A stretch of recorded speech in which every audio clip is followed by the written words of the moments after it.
Bienvenidos a Un lugar en el mundo, el podcast del Cineclub Municipal Hugo del Carril. un espacio para hablar con los realizadores de lo que más nos gusta, El cine. Conducen este programa Iván Sgaib y Malena León. En el episodio de hoy nos encontramos con Ramiro Sonsini y Ezequiel Salinas para conversar sobre la película que filmaron en el Cineclub Municipal. La noche está marchándose ya. En esta ficción, Sonsini y Salinas siguen al Pelu, un proyectorista que se pasa las noches viendo viejas películas, mientras su vida y la de sus amigos se desmoronan por el dinero. Algunos pierden el trabajo, otros ven como sus sueldos se fuman y otros ni siquiera tienen un techo donde dormir. La noche está marchándose ya reaviva fragmentos de la historia del cine e intenta encontrar ahí, en esas reliquias de otro tiempo, un secreto para cifrar el presente y el futuro de Argentina. ¿Puede el cine ayudarnos a entrever una salida a la crisis? ¿Podemos, a través de las películas, volver a imaginarnos otra vida en común?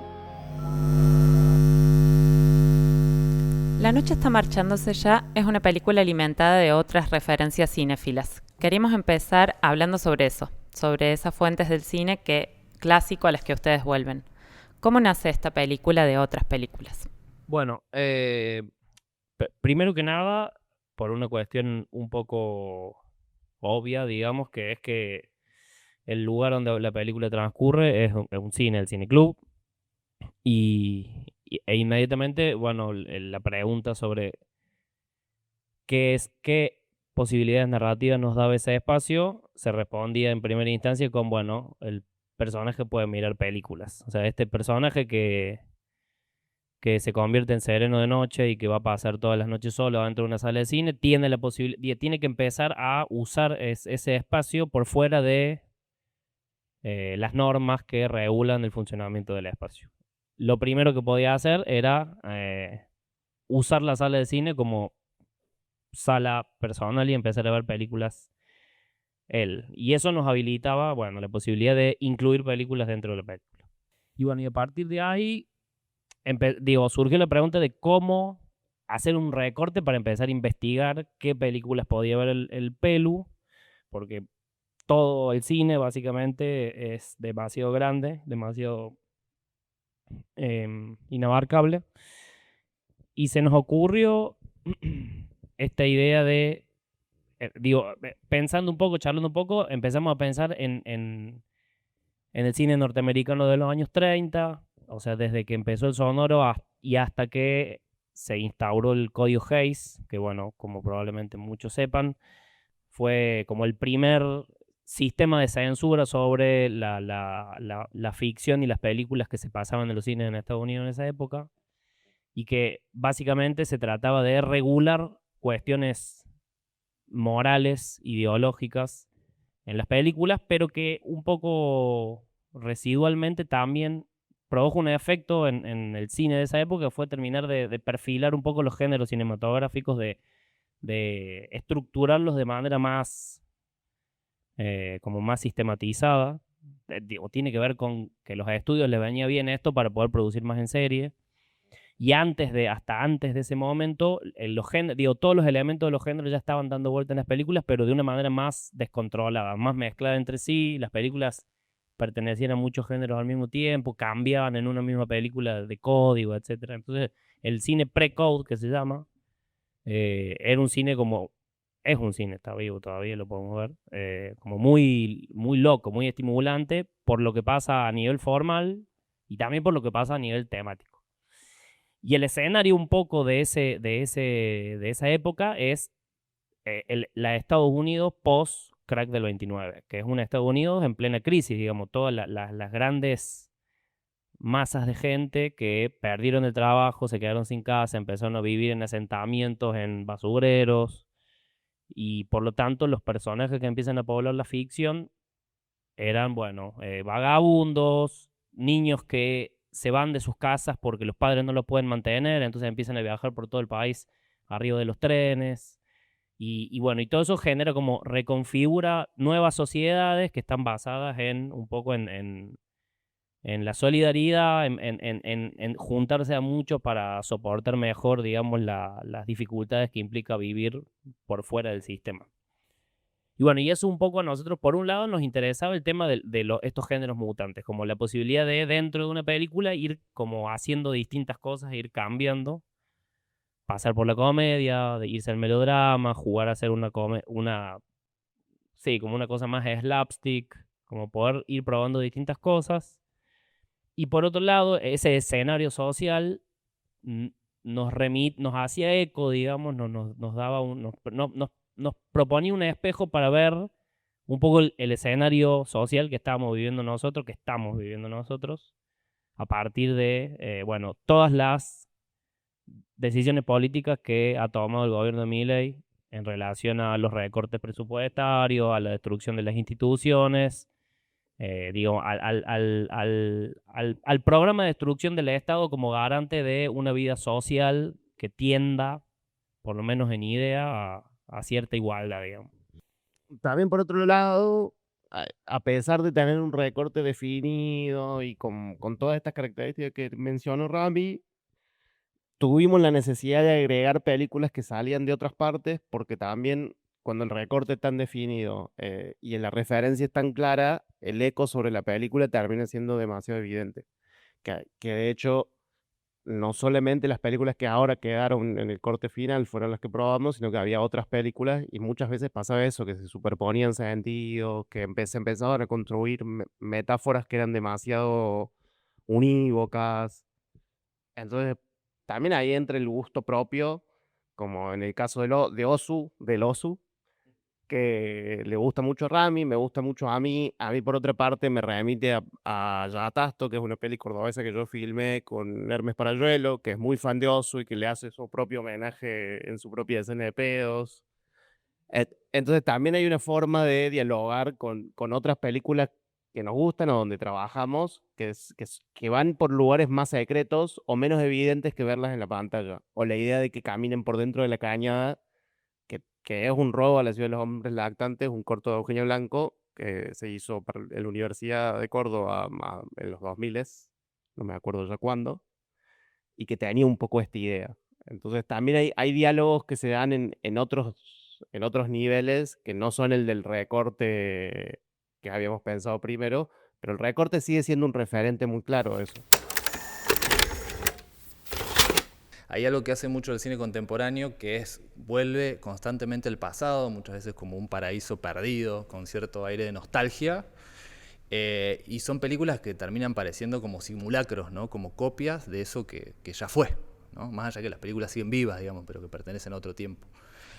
La pregunta para mí es cómo, si esto lo pensaron o si ahora pueden pensar sobre esto, cómo volver a ese cine que es de un tiempo muy distante al nuestro, que en la mayor parte de los casos pertenecen a una geografía, a un país, a una cultura distinta a las nuestras, sin intentar replicarlo, ¿no?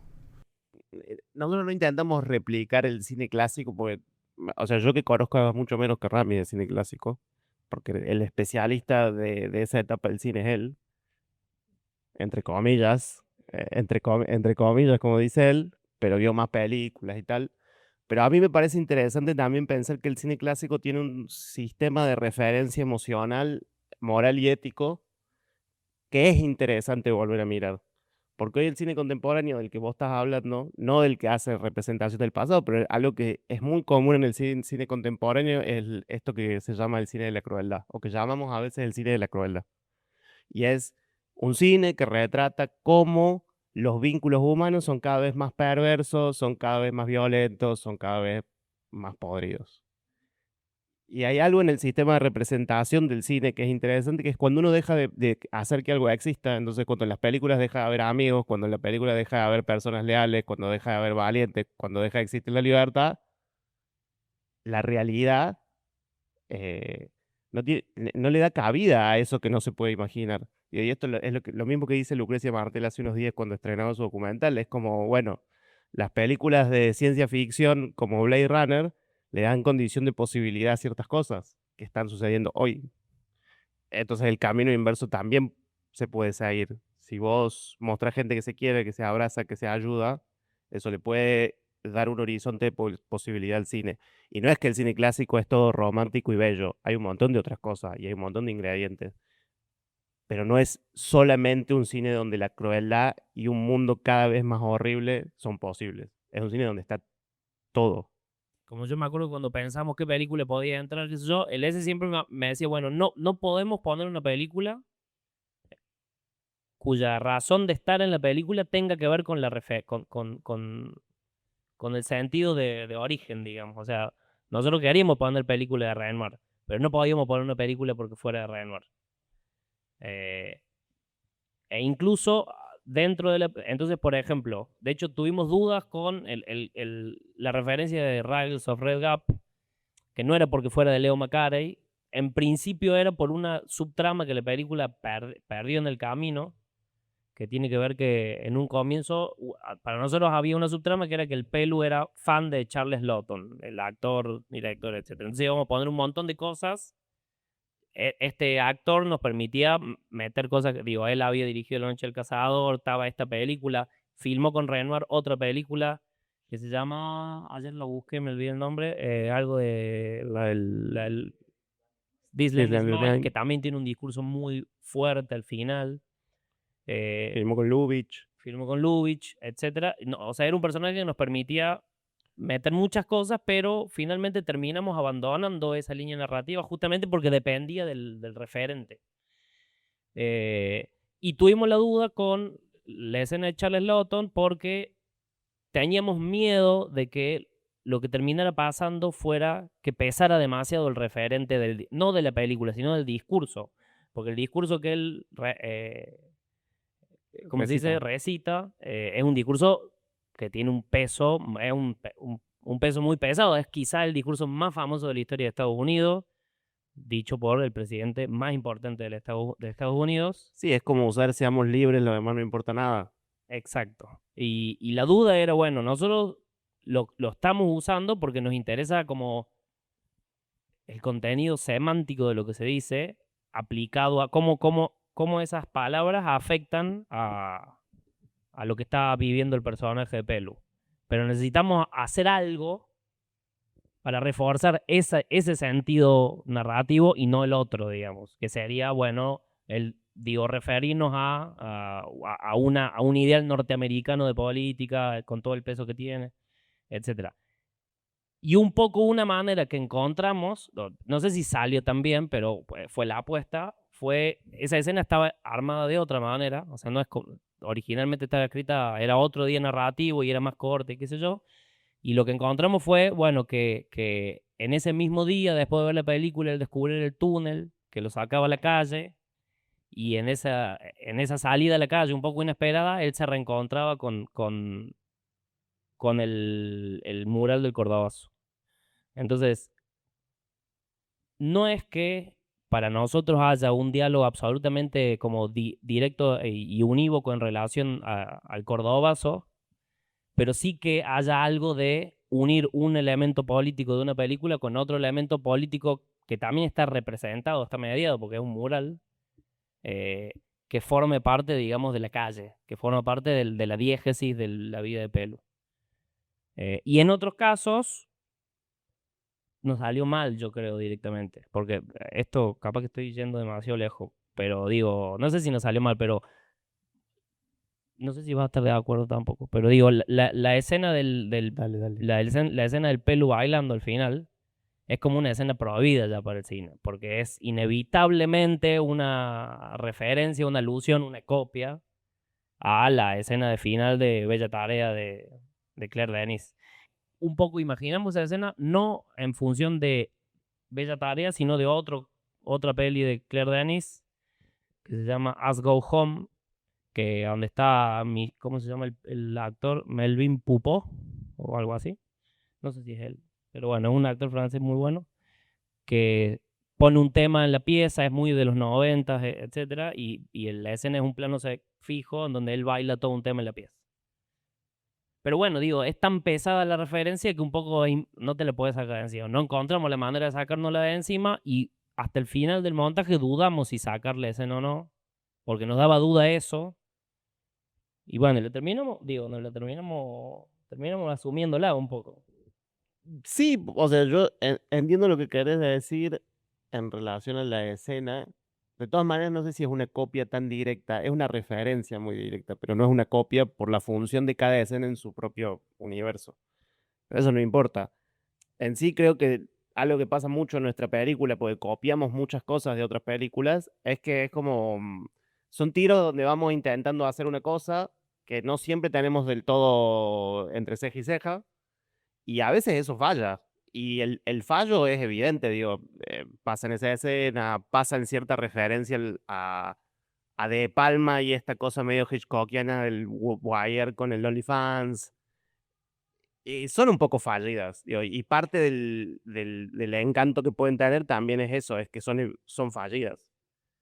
Y que a pesar de todo siguen estando en la película.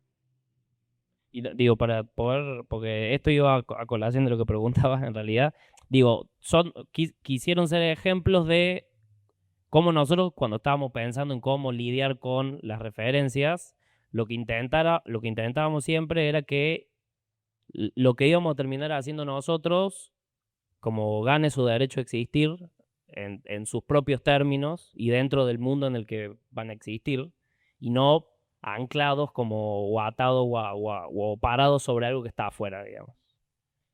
Sí, y una cosa que me quedé pensando es que a veces son escenas que tienen aspectos fallidos o que quizá en su conjunto pueden ser fallidos, pero hay algo que para nosotros era rescatable, digamos, que era importante. No que era importante narrativamente, porque si no, no se entendía, porque en realidad eso es lo de menos. Pero, digo, es como hay ciertas ideas en las escenas, por más fallidas que sean, que nos interesa que estén en la película. A mí lo que me interesa un poco de lo que estaban diciendo y que uno puede pensar a partir de la película es esta idea de cómo ese pasado disponible del cine no se convierte en una red como cerrada sobre sí misma, ¿no? Y cómo uno puede volver, o cómo ustedes pudieron ir y volver y abrir eso y ponerlo a servicio de otra cosa. Y que hay un proceso como hasta de traducción de eso, ¿no? Y para mí me gusta siempre esto que parece como un poco contradictorio, que es pensar que hay algo de la traducción que también es traicionar eso, no sé cómo.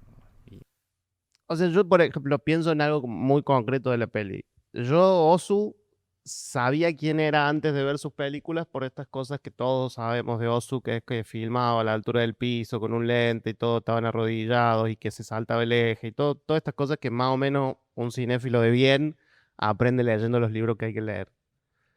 Pero yo lo que no sabía, y me enteré a través de charlar con Hermes, es que a Ozu le gustaban los niños y se divertía con los pedos, y que había varias películas donde hacía cosas con pedos. Eso me parece que es la traducción y la actualización de ciertos aspectos del cine clásico, y no solo del cine clásico, digo, del cine argentino, lo hemos visto en todos los ciclos de cine argentino que vemos acá, como hay cosas que están ahí, pero nosotros no nos enteramos porque no veíamos las películas y también porque a veces hace falta que te digan, che, prestale atención a que acá hay una mujer que hace tal cosa en tal época, por ejemplo. Entonces, para mí hay una cuestión de esto de la lectura que tiene que ver mucho con el cineclubismo, porque el cineclubismo se trata de eso, de mostrar una película en un momento y tratar de decir por qué tiene cierta validez verla más allá de una lectura historiográfica de las cosas. Sabían, es una nota de color, pero ya que mencionaron a Claire Denis, hay una entrevista donde ella se queja porque dice que en el cine contemporáneo hace mucho que no hay buenas escenas de pedos. Se la vamos a mandar. Se la pueden mandar, puede ser una respuesta a eso. ¿Cuántos puntos de distancia tenemos con Claire Denis? No, tiene que haber pocos ahora. No. Además, lo que dice es que concuerdo plenamente. También la manera de hacer eso, o sea, es justamente que nosotros encontramos la manera de conjugarlas narrativamente las escenas que elegíamos.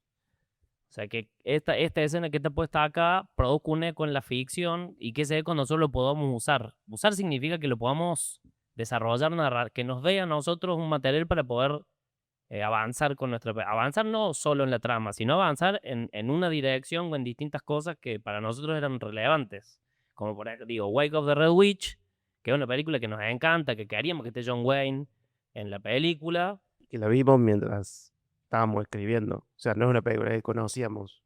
Pero digo, lo del barco nos ayudaba a tratar de generar una especie de fantasía que está muy, quizás demasiado por debajo de la película, que es, bueno, para nosotros la idea de un barco era una idea que iba a crear, como que iba creciendo en la cabeza del Pelu. O sea, el cineclub de repente se empezaba a convertir como en su barco. Por eso después hicimos algunas cosas para concretar esa idea. Por ejemplo, que cuando él descubre la guarida antes de que se vuelva a su casa, cuando él la descubre, el sonido de esa guarida es sonido de barco. O sea, construimos todo un ambiente sonoro que tiene mástiles, velas, ruido de agua, viento, etc. Entonces, esa era la manera que nosotros también encontramos de incorporar esas referencias a nuestra película. Hay algo que es interesante en la película, pensar cómo construyen la espacialidad del cineclub, que es como es el escenario principal, al mismo tiempo parece ser un protagonista, porque es casi como un cuerpo no humano que tiene su propia vida. Y un poco con Male discutíamos esta idea de que es un espacio que nosotros reconocemos, que es el cineclub, pero ustedes utilizan varias estrategias que un poco lo enrarecen y lo convierten en un espacio casi soñado, ¿no? No sé si nos podían contar un poco de cómo fue ese proceso de pensar cómo construir o reconstruir o reimaginar la espacialidad del cineclub, que lo conocemos y en la película es este cineclub, pero al mismo tiempo es otra cosa, toma otra dimensión. ¿Viste la sensación que te daba cuando leías un cuento de chico? Como esa sensación de que te embarcas en la gran aventura, como que la ficción era la gran aventura cuando uno era chico. Que es como una especie de emoción muy simple, pero muy indiscutible, ¿no? Como para mí hay algo como de la educación sentimental,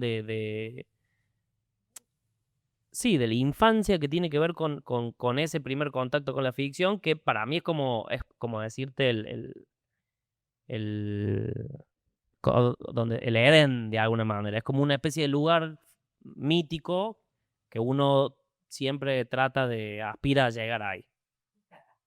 Como creo que era como, bueno, tratemos de acercarnos a eso con la película. Entonces hagamos una película que se la juegue por la ficción, que trate de darle ese espesor, que la foto tenga algo un poco mágico, como que se mezcle un poco la pantalla o lo que pasa en la pantalla con lo que pasa en la vida de él.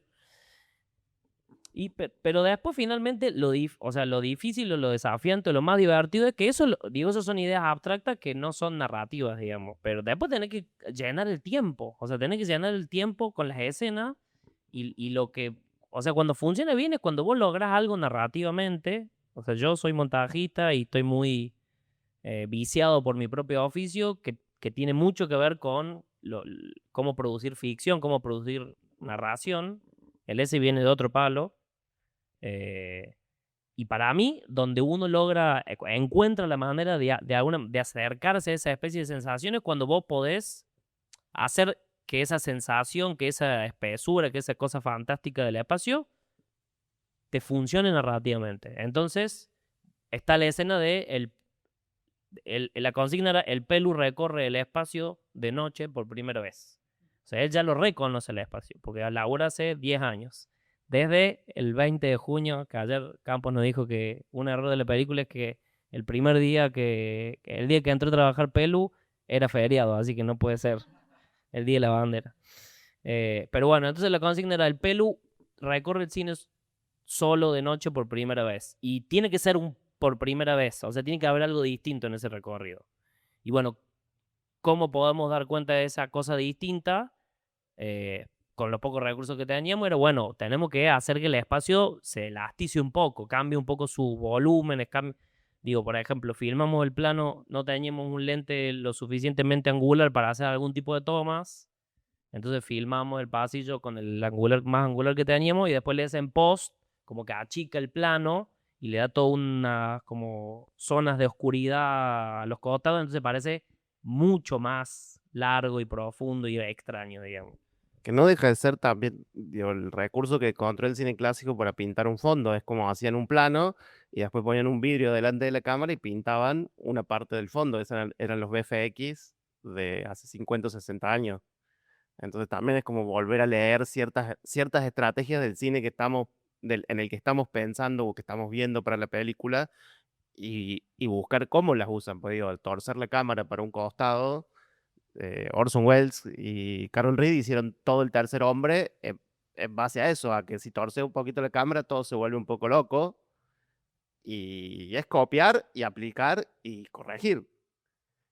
Y después también hay una cuestión que es como, para mí, relacionado a lo que dice el Remy, de cómo llegar a ese lugar donde, como un poco, donde la ficción te atrapa y no te suelta, es jugar con la tensión. Y para jugar con la tensión, nosotros necesitamos generar imágenes y sonidos y detallitos que te hagan querer seguir mirando. Porque básicamente es como poder leer fácil algo que todo el tiempo querés seguir mirando porque hay una sombra, porque no le ves la cara, porque le ves la cara, porque no entendés dónde está, pero después entendés dónde está, sopla el viento.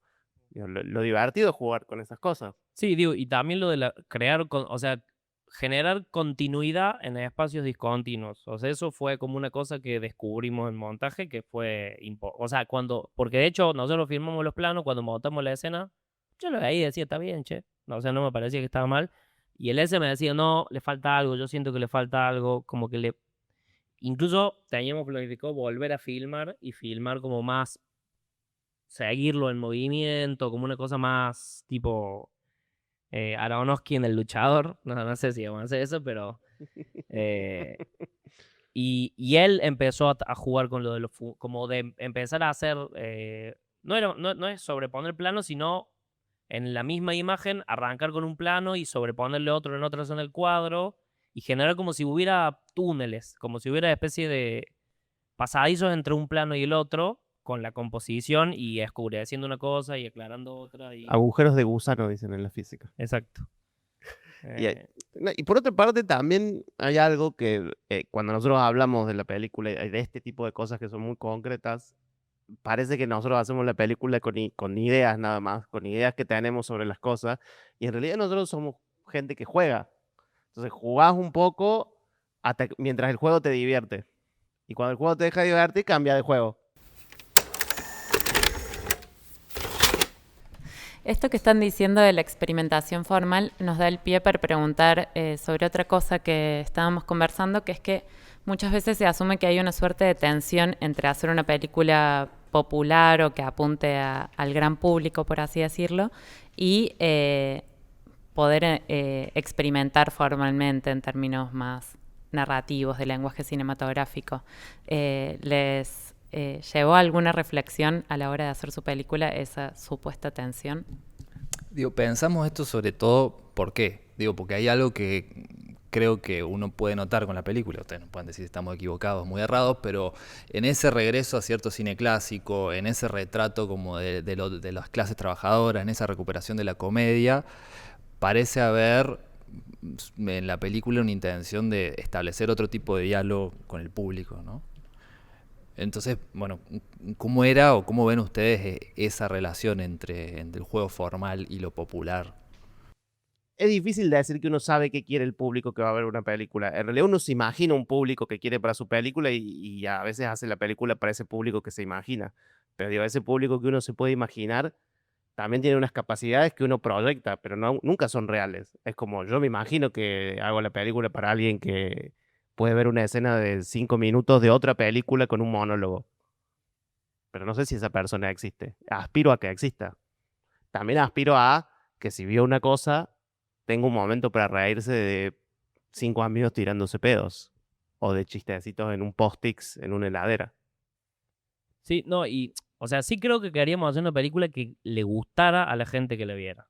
O sea, que tuviera esa cosa como un poco acaramelada.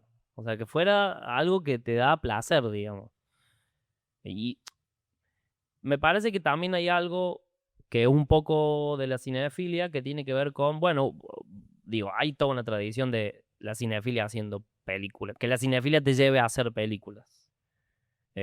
Y me parece que hay algo ahí que es una constante, que es que esa como colectora dentro de la historia del cine comparte la idea de que el cineasta que... El cinéfilo que hace películas, en el fondo está haciendo la película que a él le gustaría ver. O sea que, digo, es algo muy sencillo, digamos, es psicológicamente muy sencillo. Pero por otra parte, nosotros hicimos una película de alguien que no quiere hacer películas, que le gusta ver películas. Está bien, ya me quedé enredar el discurso. La pregunta por el público tiene dos dimensiones. Por un lado, el público, ¿qué público en términos como semánticamente hablando, cómo es la persona, qué intereses tiene, bla, bla? Y por otro lado es la cantidad de gente que querés que vea la película, que es un problema político en este momento. Es un tema del que hablamos mucho, que nos preocupa, y si no nos preocupa, es un problema.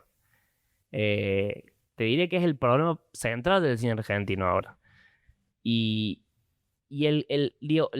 la relación entre esa, cuánta gente y el qué de la película es muy determinante. O sea, si vas a hacer una película sobre el Indio Solari, tenés una cantidad de gente posible mucho más grande que si haces una película sobre una montajista que acaba de perder un amigo. Ninguna de las dos es mejor o peor a priori, digamos, pero en algún punto, consciente o inconscientemente, uno decide cómo, digamos, uno toma una decisión ahí. Y eso determina un poco el público. Y también determina qué hace. Nosotros ahora que estamos sacándonos los plásticos en materia de promocionar la película, y nosotros queremos que venga mucha gente a ver esta peli, porque para nosotros es una peli que habla de cosas que le interesan a mucha gente, mucho más gente de la que está interesada en el cine. No sé si elegimos eso por eso, creo que no. O sea, nosotros no fuimos conscientes de esto. No sé si... A mí ahora me interesa ser consciente de eso. Me parece un juego interesante. ¿Del qué? Del cómo, o sea, jugar a decir, bueno, a lo mejor la próxima, si yo quiero... O sea, tener en cuenta que yo quiero que hacer una película que vean más de 100.000 personas. Bueno, voy a pensar en qué. Y creo que puedo hacer una película buena más allá de que estoy pensando en esos términos, digamos. Sí, lo que pasa es que no es solo el qué. Obvio que no. Porque, digo, Obvio que no. entre medio entra todo un sistema mucho más complejo, porque, digamos, si no la Virgen de la Tosca, cuyo qué está muy atado a Mariana Enríquez, hubiera sido visto aún por más gente, porque estoy seguro que Mariana Enríquez vendió más de 50.000 libros, y no sucedió eso. Pero la vio mucha gente igual, para los números que estamos manejando ahora. Si yo hago una película sobre... ¿Qué tema en boga? Sobre la vida de Perón, y que es un gran qué. Aunque esté, digo, depende de qué punto de vista, pero es un gran qué. Pero igual si yo la hago, no es una película que va a ver mucha gente. Es falso pensar eso también. Sí, Hay muchas variables que son bastante complejas, que justamente por eso la discusión de qué quiere decir una película popular es muy difícil de afrontar, porque hay que tener en cuenta demasiadas variables. Sí, igual yo lo decía un poco también para tensar con cierta tradición del nuevo cine argentino, en donde de repente el qué ya no importaba nada. O sea, y que digo, es una falsa lectura, porque siempre importó un poco el qué. O sea, siempre importa. Y hay otra cosa que sí para mí es importante. Es que además el que ahora importa mucho porque no hay instituto de cine y no hay un financiamiento infinito. Es como, si nadie quiere ver una película, es probable que nadie quiera invertir en esa película y que no se haga. Salvo por motivos artísticos. De excepcionalidad, además. Porque es que sos excepcionalmente bueno o buena para hacer una película. O famoso. Pero digo, después hay otra cosa que tiene que ver con esta idea de lo popular, que para mí sí es... O sea, yo siento como... No sé si es una definición correcta, pero para mí hay algo del cine popular que no es masivo, pero sí es una película cuyo universo interior esté como articulado a partir de elementos, llamémosle, tendientes al universal, ¿no? O sea, emociones, dicho mal y pronto, digamos. Y en ese sentido yo creo que nuestra peli sí es muy popular. O sea, porque es una película en donde lo que importa, en el fondo, digo, lo que no podemos traicionar en nuestra película es como el universo emocional de los personajes y los vínculos entre ellos, digamos.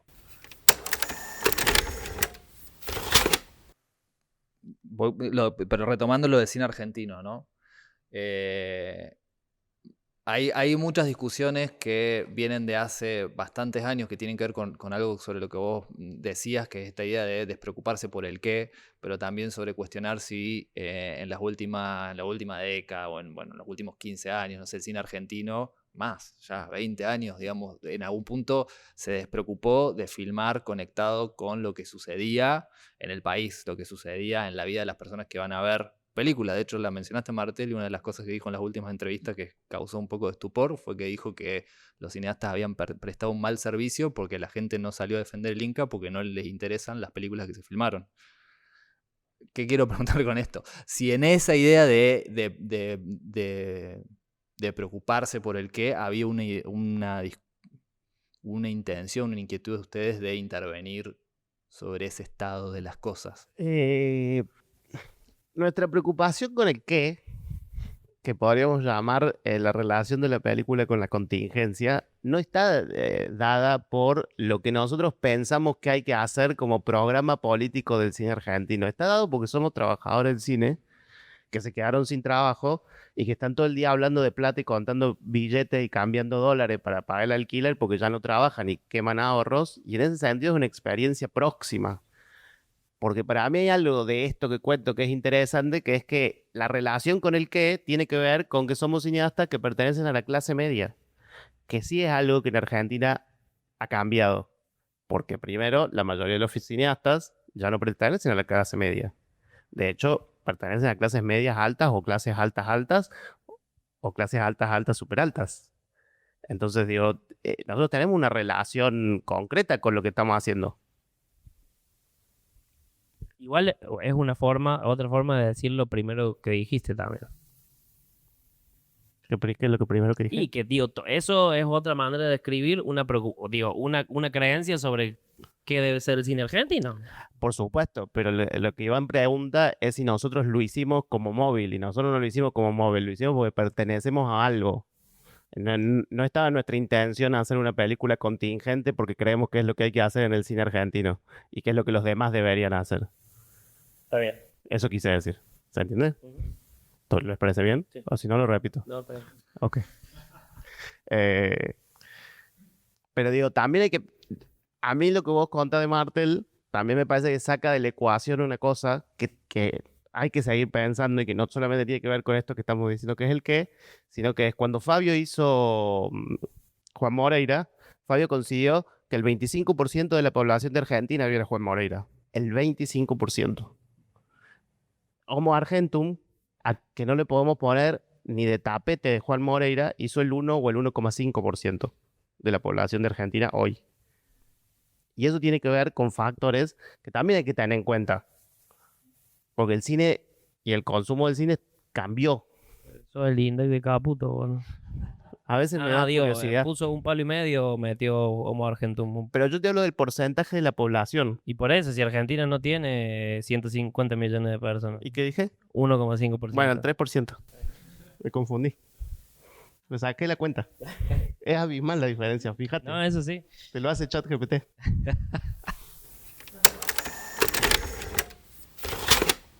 Con respecto a lo del qué, me gustaría mencionar una cosa que es que para mí tiene un carácter sumamente político el qué de su película y que también tiene que ver con la coyuntura y en parte tiene que ver con el hecho de que se habla muchísimo de dinero, pero también me gustaría señalar que quizás lo que a mí me parece más interesante o que le da un espesor político mayor tiene que ver con el cómo se habla de dinero, porque hablar de dinero es algo que en algún momento quizás hasta estuvo mal visto, en otro momento dijimos es necesario, es políticamente necesario hablar de dinero y ahora actualmente nos encontramos por distintos motivos hablando todo el mundo de dinero, de hecho gente que pensamos políticamente de forma muy diferente y todos y todas hablamos de dinero, también desde el feminismo en un momento dijimos es muy importante empezar a hablar de dinero y capaz que lo más interesante que hace la película para mí es el modo en el que habla de dinero, el cómo habla de dinero, porque en su película me parece que el dinero es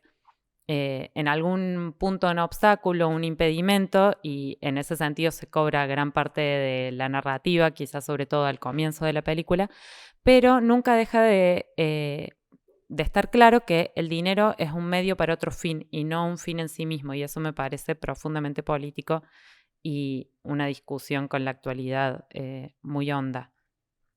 No, es que digo, estoy de acuerdo, me parece que está perfecto lo que decís. Claro, digo, de hecho, narrativamente, la plata para el pelo es un problema que lo persigue y que a nosotros en la primera mitad de la película es el motor narrativo de la película. O sea, nosotros básicamente filmamos la ruta del dinero, o sea, cómo tiene que juntar tanto para poder pagar el alquiler que sale tanto, y entonces tiene que vender la moto, entonces firmamos que vende la moto. Digo, como realmente seguíamos la ruta del dinero, y en un momento dejamos de seguir la ruta del dinero y empezamos a firmar otra cosa, que es la ruta de los vínculos. O sea, empieza a juntarse, empieza a conocer gente nueva y esa gente le da curiosidad, y el vínculo entre esos nuevos vínculos nos dan un montón de elementos narrativos muy ricos que nos gustaban y que nos daban ganas de filmar escenas, etc. Y de hecho, nosotros cuando estábamos escribiendo en un momento veíamos esto, que el dinero desaparecía de la trama sin hacernos cargo de esa desaparición. No teníamos una escena que dijera, bueno, acá el chabón decía, bueno, basta, me harté, no voy a juntar más plata y me voy a quedar. O sea, y lo intentamos escribir algo que dijera eso de alguna manera. Y después no prosperó porque también hay algo que nosotros hacemos, o que no estamos de acuerdo los dos, que es lo más importante son las escenas. Entonces, si no se nos ocurre una escena buena para una necesidad narrativa, bueno, no vamos a resolver la necesidad narrativa con algo que nos parezca una escena chota. Tendremos que cambiar narrativamente la película.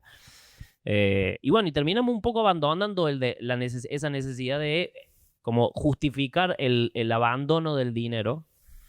Y después creo que un poco de suerte terminó funcionando bien eso, porque lo que termina pasando es que el pelado se saca el problema de encima y se puede concentrar en otra cosa que le gusta más. O sea, que le gusta más, que tiene que ver con charlar con la gente, ver películas, pasar el rato, como hacer un sano uso ahora no me va a salir la palabra. ¿Del ocio? Del ocio, del Yoselian, iba a decir. Del Yoseliani.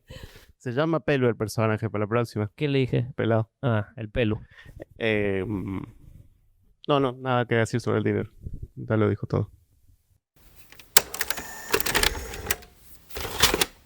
Sobre el dinero, una de las cosas que nos preguntábamos es que llama mucho la atención la cantidad de escenas que hay dedicadas a dinero analógico, y pasa lo mismo con otras cosas que se podrían, o que en nuestra actualidad se ocurren de otra forma. No sé, en vez de pasarnos billetes de mano en mano hacemos transferencias, en vez de tener reuniones presenciales nos mandamos mensajes o tenemos videollamadas, en vez de pasarnos un papelito en la mano con un mensaje, nos mandamos un mensaje de texto. Y en su película muchas de estas hechos están contados a través de imágenes analógicas. Y nos preguntábamos si es solo porque la imagen contribuye más a la trama, o si hay algo más, porque el efecto que eso termina teniendo en la película, me parece, es que hace convivir temporalidades muy distintas. O sea, se condensa del mismo modo que se trae a colación cine del pasado, imágenes que de algún modo son del pasado. Pasa lo mismo con Fumar Adentro. ¿Fumar Adentro es solo algo que es cinematográficamente bello de ver, o hay una decisión adicional por la cual decidieron dejar todas esas cosas que son analógicas y al mismo tiempo del pasado adentro de la película? O sea, no sé si el Rami va a compartir lo que yo voy a decir, pero creo que hay un potencial cinematográfico y que tiene que ver con esto que él decía de la emoción estética, que todas estas cosas analógicas nos habilitaron. No digo que no pueda ser distinto en otras películas, digo, a nosotros nos habilitaron ciertas ideas y nosotros usamos esas ideas. Y un poco como le pasa al Pelo con el trabajo de Vale en el OnlyFans, hay un universo en el cual yo no sé filmar una transferencia con un celular. No digo que no se pueda hacer. Seguramente Bresson pensaría cómo hacerlo y lo haría muy bien, pero a mí no me sale. Entonces apelamos a cosas que conocemos, que no son afines y que nos resultan a nosotros conmovedoras estéticamente, como el dinero de verdad, como fumar adentro, como dejar papelitos pegados, como escribir. Sí, y además después cosas más chiquititas, pero, y ni siquiera si lo pensamos tanto, pero, o sea, sostener un poco ese mundo anacrónico nos ayuda a generar un contraste más notorio con el universo, el mundo contemporáneo que es el de Vale, digamos. O sea, la piba que hace transferencias, hace filma por internet, etcétera. Como, o sea, digo, un contraste necesita de dos cosas y bueno, la que dábamos por sentado es la que decidimos no filmar y la que filmamos es la que ya no damos por sentado. Y por otro lado, había una pequeña cosa que es un poco graciosa, que es que hoy el efectivo implica como montañas de plata, ¿viste? Entonces eso era un poco atractivo. O sea, era lindo por filmar que vos vas a pagar el alquiler y juntás un fajo de billetes. Una faca de billetes gigante. Entonces, también hay algo ahí de, bueno, hay ciertas cosas que son lindas filmar. O sea, que son lindas, que son atractivas, digo, que te llaman, que generan narración, digamos.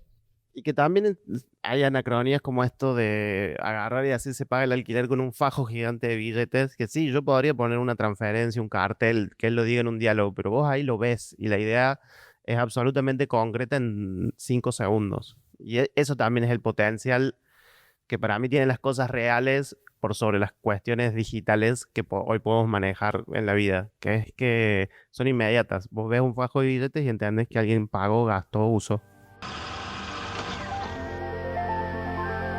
Esto fue Un lugar en el mundo, el podcast del Cineclub.